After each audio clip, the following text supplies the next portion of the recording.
Hello and welcome to Gardening with Ben's award-winning podcast, as voted by Grow Your Own magazine and by my followers and listeners. So if you're new to the podcast, make sure you click that subscribe button to stay up to date with all our podcasts, listen back to all our previous episodes, sit back, grab a brew and let's enjoy today's episode. Hello and welcome to your Wednesday edition of Gardening with Ben. Well, we're back for another episode today. We're not on the allotment today, we're having a day's rest. It's good to have a day's rest every so often. Obviously you can spend all the time down there if you want to on your days off, but it's nice to have a rest away from it as well. And it gives you a chance to do those little things at home that need doing, and I've certainly got plenty to be getting on with at home. I've got plenty of house plants to water, make sure that they're all healthy, make sure that they live in. Like I say, I don't know much about houseplants. Houseplants are quite new to me. I've only just started getting into growing them, but I wanted to have some in the house so that I can feel that I've got my allotment at home as well as having my allotment patch as well. And it's nice to have some colour in the flat as well. And I've currently got an amaryllis what's just come out in flower. I bought it cheap when they were selling them all off at my local supermarket, and it's just coming out in flower today, so I'm going to get a picture of that up on my Instagram page later. So if you're not following my Instagram page, make sure you give it a follow, Gardening with Ben, as I do post lots and lots of photos and selfies on there for you to see as well. So yeah, what tips and advice are we going to give today? So today we're going to be talking about your fruit trees, as fruit trees are something you can either look after them and just let them grow, or you can actually look after them and care for them and make sure, help them produce lots and lots of fruit. And obviously the more you look after them, the better produce you may get from them.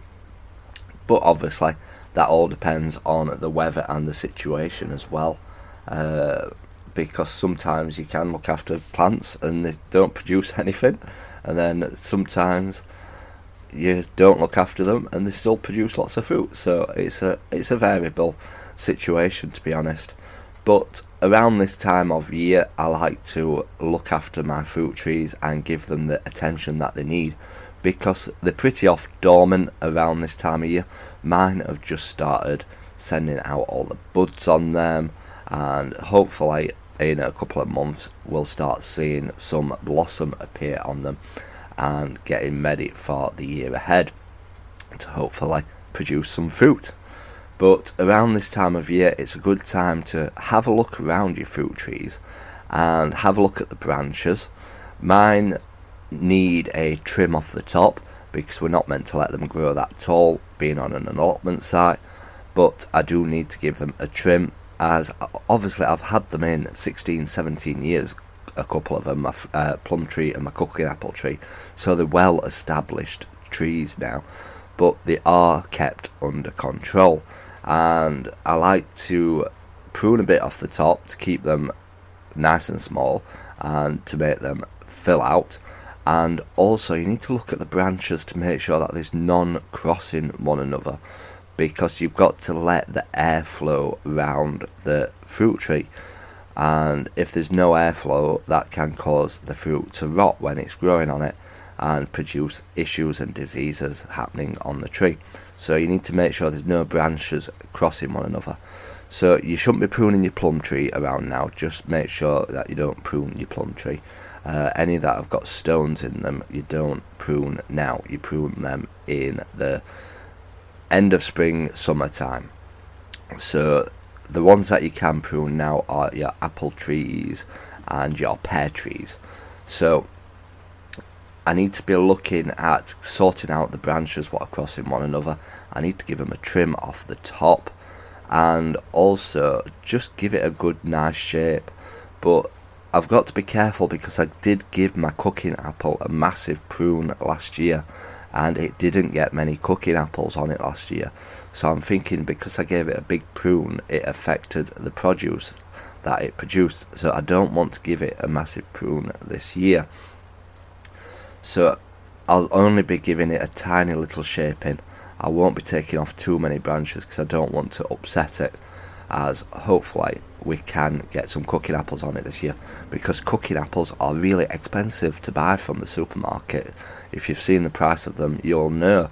And obviously I grow a lot of rhubarb as well, so I can be making lots of rhubarb crumbles as well. So, and obviously the apples, you can have rhubarb and apple crumble, which is delicious. You can't beat crumbles, definitely not. One of my favourite puddings. So we're going to be shaping them out. Also, you need to look at stopping any bugs from hibernating in the trees by putting bands around them to stop the winter moths from crawling up them and hibernating in them. And obviously you can give them a feed as well with just general fruit tree food as well, to give them that kickstart that they need for the year ahead. And that's one thing that I always do with my rhubarb as well.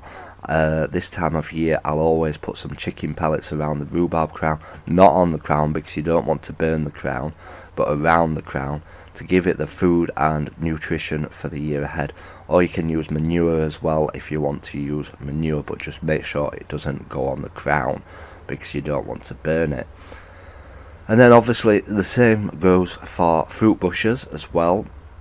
If you're growing fruit bushes, just have a look at all the branches on them. Make sure none are crossing one another, because again, you want a good shape on your fruit bush. You need the air to be getting around it and circulating through it. And obviously think about once when all the leaves grow on it, it will be a lot thicker as well.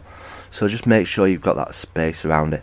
And again, give it some food for the year ahead, because the food will help it produce more fruit on them. And just shape them out. Obviously, if you're wanting to take some cuttings from your fruit bushes, give it a go. You've nothing to lose while you're trimming it down. Stick some in a soil and some rooting powder and just see if you can get any more fruit bushes growing. You might know somebody else on the allotment site that wants to grow some fruit, or maybe have just started their allotment site plot and they need them things to get them started. And they can be expensive to buy. I know they're only a couple of pounds in some places, but it soon adds up. So just help and do your bit for somebody else. Start some cuttings off and give them out to other plot holders. And when you give them something, they'll give you something back in later time to come. So always look after your plot neighbours. That's what I always do. It's good to get on with them, and it's good to share with one another. So if you've not sorted out your fruit, put that on your list to do this weekend down at the allotment, as there's always a long list of jobs to be doing. Mine certainly seems to be getting longer and longer, but we are getting round it. We're getting through my plot, and I'm pleased with how it's all coming on now. We're certainly getting it sorted, and it's starting to take shape for the year ahead, and I'm excited. I really am. I might even pop to my Wilkinson's to have a look at flower seeds today.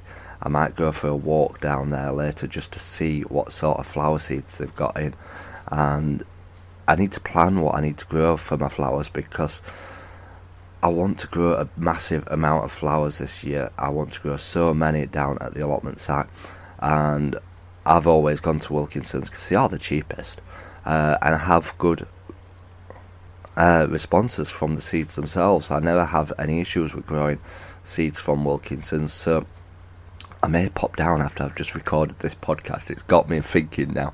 I do want to go down and have a look and see what flower seeds they've got in, so I may go for a walk, because like I said, I'm not going to the allotment today, but I do want to get out and about today, so hopefully I might go for a little walk in a bit and see what they've got down there. So yeah, hopefully it's going to be a productive day today, so I'm sure you'll all hear about it in tomorrow's podcast and find out if I have purchased anything, because I'll certainly share it with you. And obviously don't forget, your next magazines will be coming out soon for Grow Your Own and the Kitchen Garden, so we'll be checking what seeds we get in that magazine.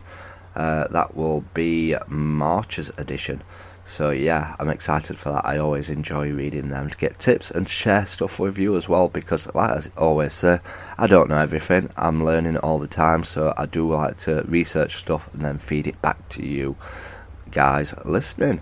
So if you've not checked out my other podcast, check it out. It's in the link in the description. It's Gardening and Allotment Tips. It's quite new. There's about 20 odd episodes on there, and there's quite a few people subscribed to that one as well. So if you've not subscribed to this one, click that subscribe button and you'll get notified when new podcasts come up, and subscribe to my new one as well, so you've got plenty to listen to on both podcasts.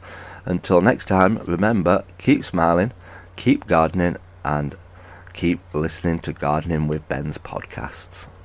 So thank you for listening to today's episode of Gardening with Ben. We hope that you've enjoyed this episode. Remember to do click that subscribe button to stay up to date with all our podcasts. Feel free to share them on your Instagram stories so that it spreads the word about my podcast and we get lots more listeners. Feel free to check out my social media sites, Facebook and Instagram as well, Gardening with Ben, and also my YouTube channel, to stay up to date with all my handy videos, how-to videos, and sharing my tips and advice. And feel free to check the link as well in the description for my Gardening with Ben t-shirts. Lots of funny gardening design t-shirts in there for you to purchase at great prices too. So thanks again, and as always, remember, keep smiling and keep gardening.